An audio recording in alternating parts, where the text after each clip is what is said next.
So long ago, to this point, almost a full year ago, I was tagged by Chastity G to do her original book dating history tag. It has taken me this long, so I'm very sorry about that, but I never forgot about it, and I'm continuously appreciative of the fact that you thought of me to tag me. Without further ado, let's get on right to it. This should be right in time for Valentine's Day if things go according to plan, so happy Valentine's Day.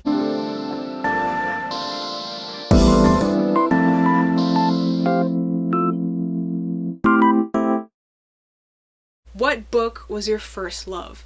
And that is easy to me. That's easy to think of. One of the many books I never shut up about, A Little Princess. It was what I consider to be my first book obsession. I would just sit there and read it, and then when I was done with it, I'd be like, you know what?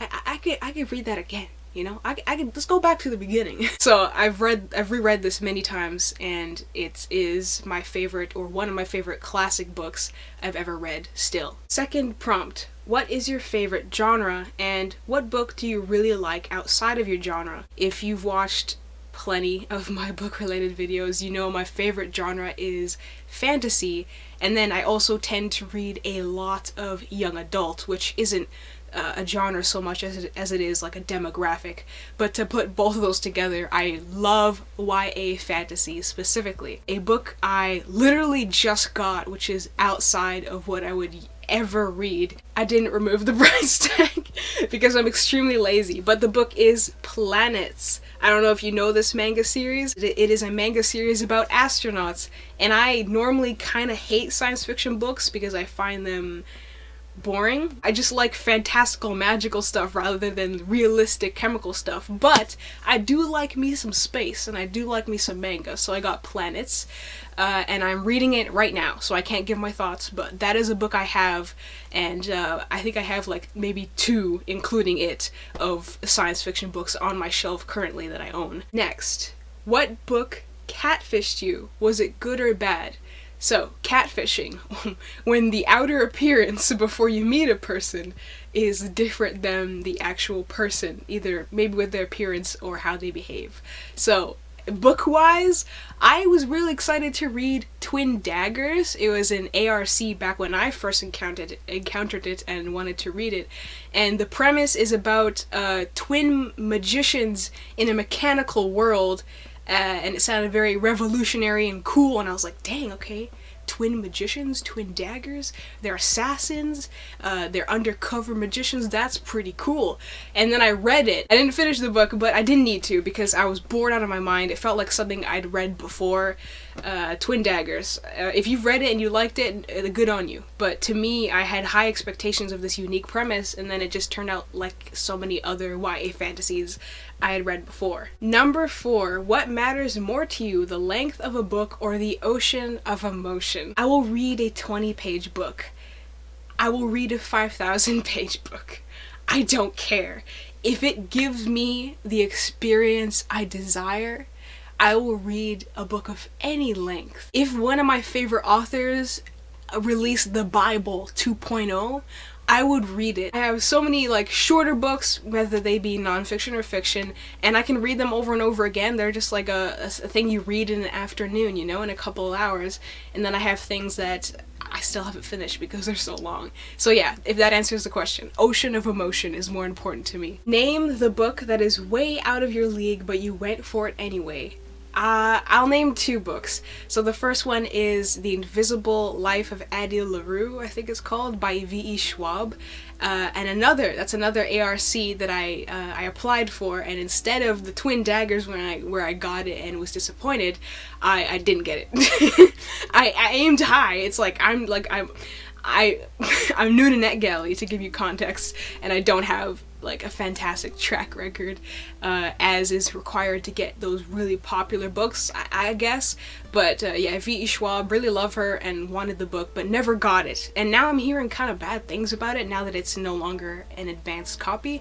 I don't know. So the other one is Smash It by Francina Simone, a fellow booktuber.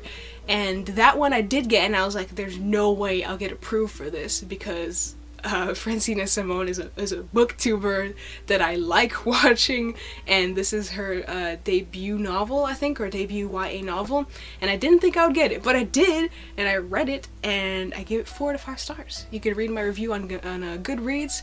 But yeah, so those are 2 books that I thought were out of my league. One of them I failed, the other one I succeeded. Prompt number 6 of the tag: name 3 books that you would kiss, marry, and kill. So I was thinking about this question, and I realized I've kind of made a whole dedicated video about this.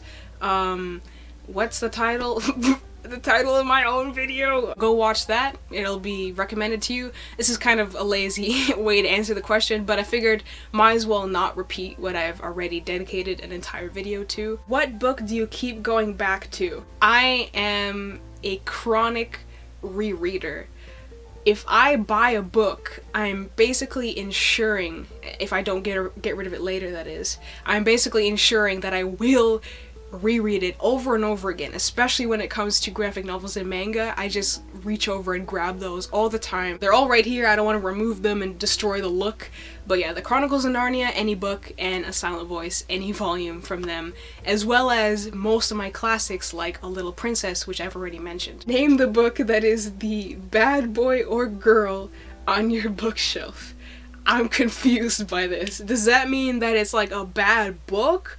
Or do you mean that it's like a bad book? You know what I'm saying? I figured out how to interpret the question. If we're talking bad boy or girl, as in a book wildly disliked, but like a rebellious book, then I have The Fault in Our Stars right here. And this is a book that many people seem to dislike, and I do understand why. I think it was because of the writing and how they're not really teenagers, the way they talk and act, and they're kind of like edgy and emo and r/I am 14, this is deep kind of thing. And then the other interpretation is like bad, like radical, and like, yeah, that's right, I have that book, yeah. Then I guess one of them would be One Punch Man. I'm very proud that I own this series because it's One Punch Man. I really like it. I like the show, but we don't talk about season 2. And I like the manga. I like the art. I like the story. I like everything about it. So if we're talking bad as in everybody likes it and I'm proud to own it, then One Punch Man. Name the book that you know will be a good read, but you're kind of into this other one for now. Another book which I haven't removed the price tag from. And part of it is laziness. The other part is, please stop putting paper sticker price tags on the front cover of books, because it makes me extremely afraid to remove them and ruin the look. You know what I'm talking about. Stop it. It's this book called Visions. This is a book which has been on my TBR, like my physical TBR, for a long time. I was supposed to read this a long time ago. It's a pretty big book. I think it's another one of those several books in one kind of editions, but I keep looking at these other books that look so much more enticing, and then I read those, and I just haven't got around to it yet. It's one of those books, you know, but it does look really interesting. It seems to be about like parallel universes and stuff. I was talking about how I barely own any sci-fi books. This is one of them. We have now arrived at the final question in the book dating history tag, question number 10, which is tag 3 or more people and let them spill the tea that is their book dating history. So question 9 was more like the last prompt, and this is asking me to tag people, which you're supposed to do in tags, who knew? This time I do not have anyone directly in mind to tag, partially because it's been so long since this tag was created, and I feel like the people I have in mind, I've already seen them do the tag, or I suspect that they've already done the tag. But if you haven't done the tag and you're watching this, it's so fun. Like, did you not watch the video? Check out Chastity G, and if you're watching this, I just tag you, because I don't have anyone in mind I feel confident enough to tag right now. But thank you so much for tagging me, and for creating the tag that is so creative and fun. I enjoy tags, I genuinely do. I just sometimes need breaks from doing the same type of videos, because I noticed that like the majority of my book related videos are tags, and I did them all for a reason. They're all fun. It's just I wanted more variety. But yeah, I'm back to doing some tags, so the ones that I was tagged to do a long time ago and never did, this is one of them. So yeah, the book dating history tag, Valentine's Day. I talked about some books I like. I hope you enjoy the video, and I'll see you next week with whatever I feel like talking about. Bye.